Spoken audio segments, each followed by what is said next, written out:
here they have given us a ball bearing operating at a load F. तो उन्होंने क्या दिया है, तो load first given load F has 8,000 hours of life. F is equals to F, that is load is equals to F, and L is equals to 8,000 hours. Then the life of bearing in hours when load is doubled. Find L2 if P is 12. 2F is 2F. Okay, तो हमें पता है अब कि general equation और relation between life and load of bearing is P raised to A into L is equals to constant. P raised to A into L is equals to constant. Here A is equals to 3 for ball bearing, 3 for ball bearing, and A is equals to 10 upon 3 for roller bearing. Okay, so simply here they mention, उन्होंने यहाँ पे दिया है ball bearing, तो ए की value होगी अपनी 3, तो क्या हो जाएगा ये F cube into 8,000 will be equals to 2F cube into L2, क्योंकि हमें निकालना है।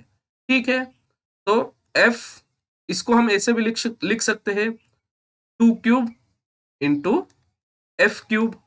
ठीक है, तो ये F क्यूब चला जाएगा, 2 क्यूब इज 8, सो 8 और ये 8 चला जाएगा, ये आ जाएगा 1000, सो हमारा L2 क्या आ जाएगा 1000 hours, 1000 hours. Option D is our answer. Option D is our answer. Next question. During inelastic collision of two particles, which of the following is conserved? तो हमें पता है in case of elastic collision, elastic collision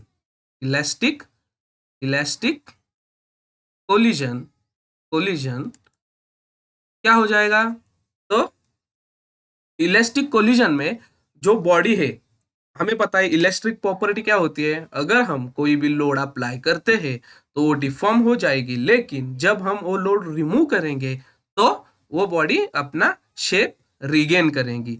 तो elastic collision में क्या होगा, उसका momentum conserve हो जाएगा, क्या हो जाएगा मोमेंटम कंजर्व हो जाएगा। ठीक है, उसके बाद उसमें कोई बॉडी में कोई भी चेंजेस नहीं आ रहे हैं, तो जो पहले काइनेटिक एनर्जी थी, जो उसमें एनर्जी थी, वो ड्यू टू इट्स वेलोसिटी वो कंजर्व हो जाएगी, सो उसमें काइनेटिक एनर्जी भी कंजर्व हो जाएगी। ठीक है, लेकिन अब इन्होंने कहा है इन इलास्टिक, तो इन इलास्टिक के में क्या हो जाएगा, इन इलास्टिक में बॉडी का कुछ तो शेप चेंज हो जाएगा। अगर कुछ शेप चेंज होना है तो क्या होगा, एनर्जी जो है वो कुछ तो एनर्जी लॉस हो जाएगी उसमें शेप चेंज होने के लिए। तो हम क्या कह सकते हैं, यहाँ पे काइनेटिक एनर्जी जो है वो कंजर्व नहीं होगी, बट मूवमेंट तो कंजर्व हो जाएगा, क्योंकि हमें पता है F dot dt, but dt is very small, so small time interval के लिए जो कोलिजन होगा इन इलास्टिक, उसमें क्या हो जाएगा, टोटल लीनियर मूवमेंट जो है वो कंजर्व हो जाएगा, सिर्फ टोटल लीनियर मूवमेंट किसमें, इन इलास्टिक कोलिजन होगा, तो इन इलास्टिक कोलिजन होगा तो टोटल लीनियर मूवमेंट जो है वो कंजर्व हो जाएगा। ठीक है, फिर question number 13, a steel rod of length L, उन्होंने दिया है length L, diameter D, then fixed at both ends. तो एक एक रॉड है जो कि दोनों ओर से फिक्स है, is uniformly heated to temperature rise of delta T. Temperature कितना राइज हुआ है? Delta T. The Young's modulus of elasticity is E and coefficient of linear expansion is alpha, then thermal stresses in the rod. तो इसमें जो temperature increase हो रहा है उसकी वजह से कितने ट्रेसेस इंक्रीज हो रहे हैं, उन्होंने हमें वो पूछा है। ठीक है, तो हमें पता है, तो अगर पहले कंसिडर करते हैं कि यहाँ पे जो उन्होंने कहा है free fixed at both ends, उसकी जगह पे हम कंसिडर करते हैं कि ये दोनों एंड फ्री है, तो उसमें लेंथ चेंज कितने हो गए? Delta L will be equals to L alpha delta T. ठीक है, ओके। तो हमें अब स्ट्रेन निकालना है, हमें अब स्ट्रेन निकालना है। अब स्ट्रेन निकालना है, इसमें कितना स्ट्रेन होगा? तो स्ट्रेन हमें पता है क्या होता है, डेल्टा एल अपॉन एल, तो ये आ जाएगा अल्फा डेल्टा टी। लेकिन यहाँ पे क्या हुआ है, उन्होंने उन्होंने फिक्स किया हुआ है दोनों साइड से, तो उसको फिक्स किया है, तो ये डेल्टा एल एक्चुअली में होना चाहिए था लेकिन हो नहीं रहा है, तो क्या होगा, ये इसमें स्ट्रेस जनरेट होगी, इसमें स्ट्रेस जनरेट होगा। तो स्ट्रेस हमें पता है, stress will be equals to E into strain, that is Young's modulus into strain, तो ये क्या आ जाएगा, E अल्फा डेल्टा टी। तो उस इसमें फिक्स एट बोथ एंड्स है, तो स्ट्रेन आ जाएगा E अल्फा डेल्टा टी। ठीक है, E अल्फा डेल्टा टी। अगर उन्होंने कहा होता कि ये जो है उसके जो दोनों एंड है या फिर कोई भी एक एंड है वो फिक्स है और दूसरा एंड फ्री है, तो इसमें किसी भी तरह के थर्मल ट्रेसेस इंड्यूस नहीं होते। क्यों नहीं होते? क्योंकि यहाँ पे देखिए, इसका जो एक्सपांशन होगा इसके लिए फ्री स्पेस मिल रहा है, इसके लिए फ्री स्पेस मिल रहा है, तो इसमें किसी भी तरह के थर्मल स्ट्रेसेस इंड्यूस नहीं होते।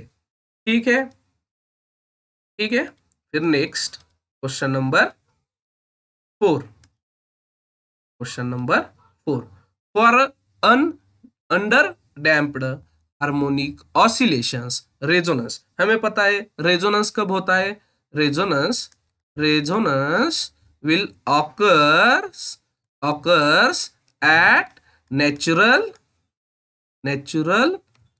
frequency of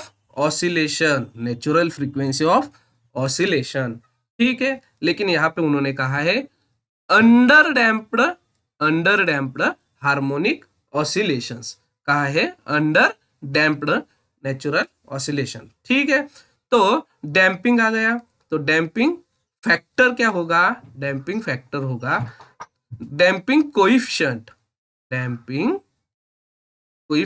upon critical damping coefficient, तो ये क्या आ जाएगा, C upon C of C। और हमें पता है कि जीटा की जो वैल्यू होगी वो लेस देन 1 होगी, तो होता है अंडर डैम्प्ड सिस्टम कब होता है, zeta that is damping ratio की वैल्यू लेस देन 1 होगी, तब होता है अंडर डैम्प्ड सिस्टम।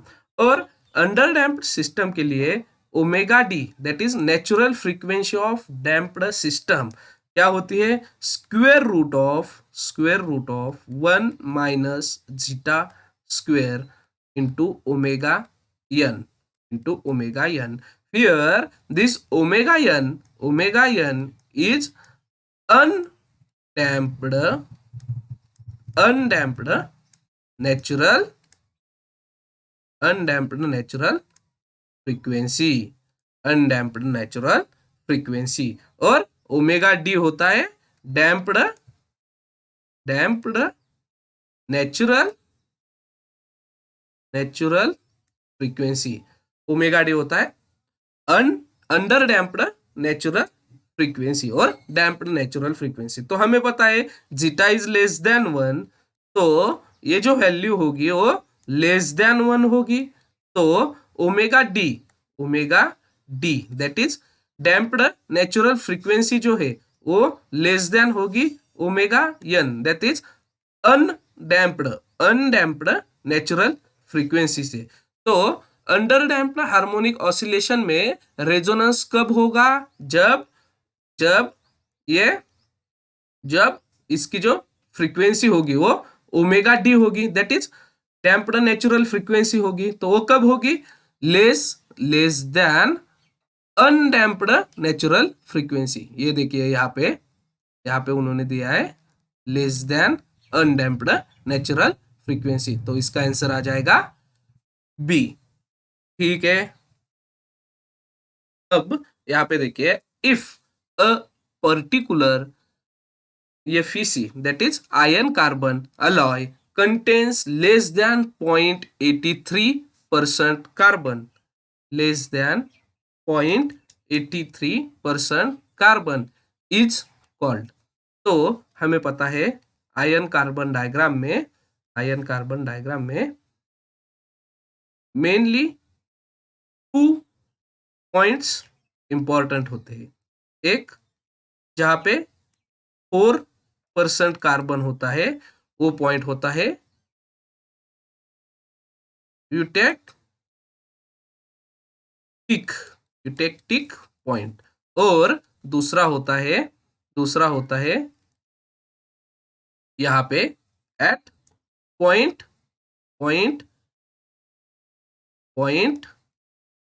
83% कार्बन। अब यहाँ पे देखिए ये यूटेक्टिक पॉइंट होता है और ये यूटेक्टिक पॉइंट होता है और ये यूटेक्टॉइड पॉइंट होता है। इसको याद कैसे करेंगे? याद रखने के लिए सिंपली यूटेक्टिक में ओ कहीं पे भी नहीं आ रहा है, लेकिन यहाँ पे यूटेक्टॉइड में ओ आ रहा है, तो हम इसे कंसिडर कर सकते हैं 0.83। 0 मीन्स 0 को हम ओ कंसिडर करेंगे तो क्या होगा? ये यूटेक्टॉइड होगा। और 4% पे क्या होगा? यूटेक्टिक। याद रखने के लिए सिंपली। ठीक है, दूसरी बात, अब उन्होंने क्या पूछा है? हाइपो और हाइपर, हाइपो यूटेक्टिक और हाइपर यूटेक्टिक। क्या होगा अगर इससे लेस है? तो हमें पता है लेस यानी कि कम, हाइपो कम होगा हाइपर से। हमें पता है हाइपर मीन्स ज्यादा, हाइपो मीन्स हाइपर से थोड़ा कम होगा। तो उन्होंने लेस देन बोला है, तो ये आ जाएगा hypo eutectoid steel, hypo eutectoid steel. ठीक है, फिर which of the following material is most suitable candidate for hot chamber die casting? For hot chamber die casting, the material which has very low melting point is considered for casting. In that, here they have given out of this only tin has lesser melting point compared to that of copper, then low carbon steel, titanium. All this only tin has a lower melting point. So for hot chamber casting, tin is used as a or most suitable candidate for hot chamber die casting. Then next, which one of the following is a solid state joining process? तो solid state joining process कौन सी है इसमें से? तो यहाँ पे देखिए gas tungsten arc welding, हमें पता है यहाँ पे आर्क वेल्डिंग है तो डेफिनेटली इसमें मेल्टिंग ही होगी। तो ये नहीं होगा। देन रेजिस्टेंस स्पॉट वेल्डिंग, तो यहाँ पे देखिए हम क्या करते हैं, हीट सॉरी करंट सप्लाई करते हैं दो इलेक्ट्रोड्स के बीच में, और जो रेजिस्टेंस होता है इन दोनों के बीच में, उसकी वजह से जो क्या होगा, तो वह उसकी वजह से उधर टेम्परेचर इंक्रीज होगा, वो दोनों मेल्ट हो जाएंगे। तो ये भी सॉलिड स्टेट जॉइनिंग प्रोसेस नहीं है। ठीक है। नेक्स्ट सबमर्ज आर्क वेल्डिंग, यहाँ पे आर्क वेल्डिंग आया, इसका मतलब ये भी मेल्टिंग मेल्टिंग होगी, तो ये भी सॉलिड स्टेट जॉइनिंग प्रोसेस नहीं होगी। अब देखिए बचा सॉलिड ही फ्रिक्शनल वेल्डिंग, तो फ्रिक्शनल वेल्डिंग में भी हमें पता है हीट जनरेट होगी, लेकिन इतनी ज्यादा हीट फ्रिक्शन वेल्डिंग में जनरेट नहीं होती कि वो मेल्ट हो जाए। तो ऑप्शन आ जाएगा अपना for solid state joining process, solid state joining process, frictional welding is the solid state joining process। ठीक है। Next, in orthogonal turning of low carbon steel bar of diameter given diameter of 150 mm 150 mm with uncoated carbide tool, the cutting velocity of cutting is 90 meter per minute. The feed rate is 0.24 mm per revolution, and depth of cut is 2 mm. The chip thickness obtained is thickness of chip is 0.48 mm. If orthogonal rack angle is 0, orthogonal rack angle alpha is 0 degree, and principal cutting edge angle, obviously orthogonal cutting, तो principal cutting edge angle is 90 degree. Then shear angle in degree, so they wants to know shear angle. Okay, simple. तो हमें पता है कि uncutted chip thickness, uncut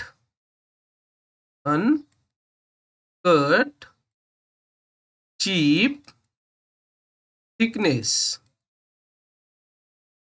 uncut chip thickness कितनी होती है, T will be equals to feed rate into sin lambda. Lambda is 90, so it will be equals to F, that is 0.24 mm, 0.24 mm. Then cutting ratio, cutting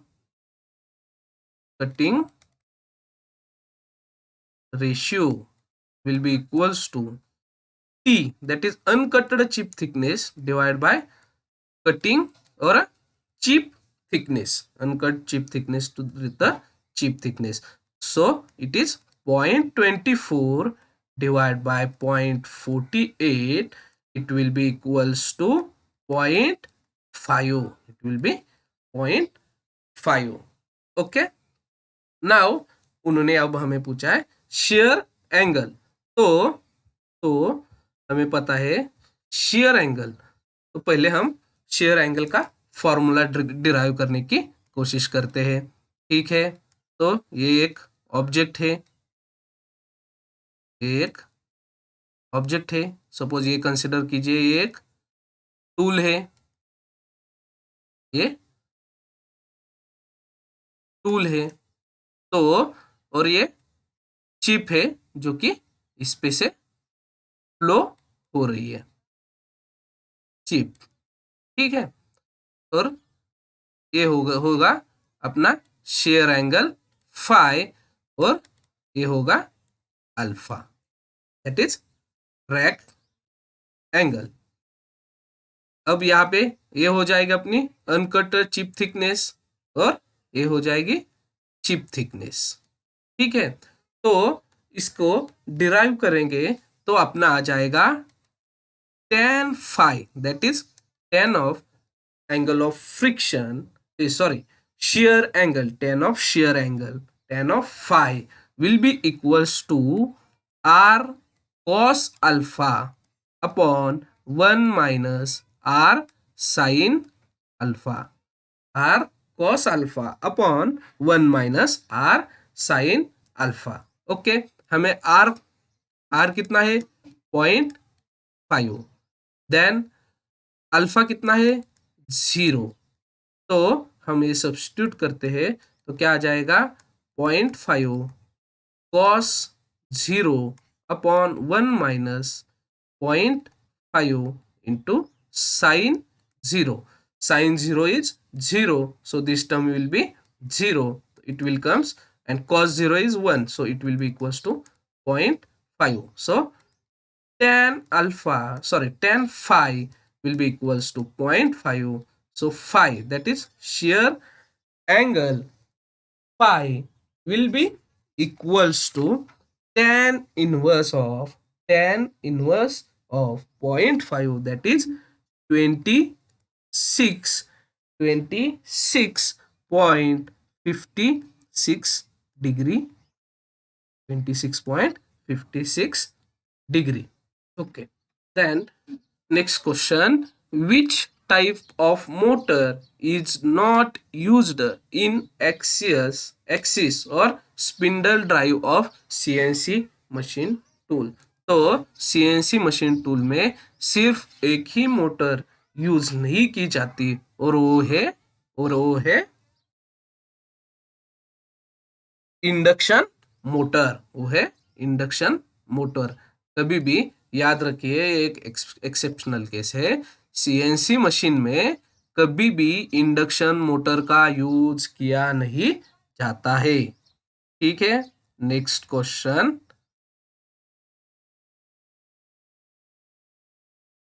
volume of a cube of side L. Suppose this will be the cube of side L, and volume of sphere, this will be the sphere of radius R, are equal. Volume of cube will be equals to volume of sphere.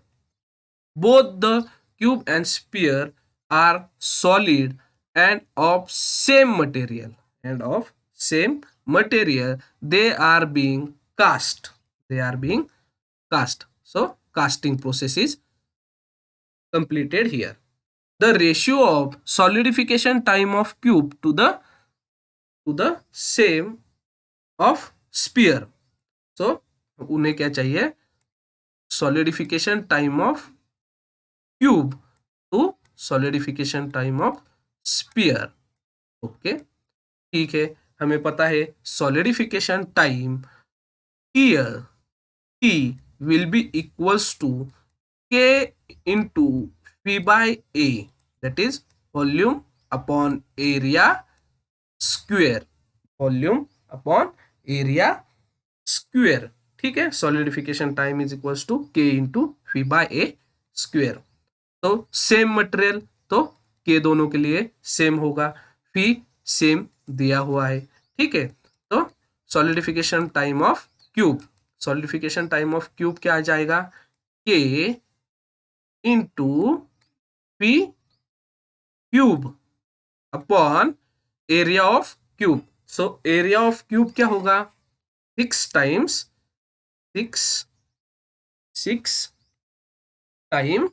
Length square, 6 times length square, क्योंकि उसका क्या आ जाएगा, पूरा जो surface area होगा वो, तो उसको 6 फेस है, तो सभी फेस का एरिया समेशन हो जाएगा, तो ये आ जाएगा 6L स्क्वेयर, उसका whole square. Then solidification time of sphere क्या आ जाएगा, K into volume of sphere divide by area of sphere. So surface area of sphere is 4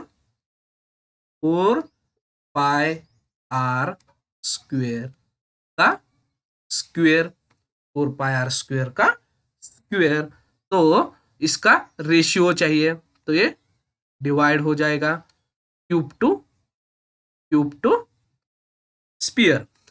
इसमें इसमें देखिए ये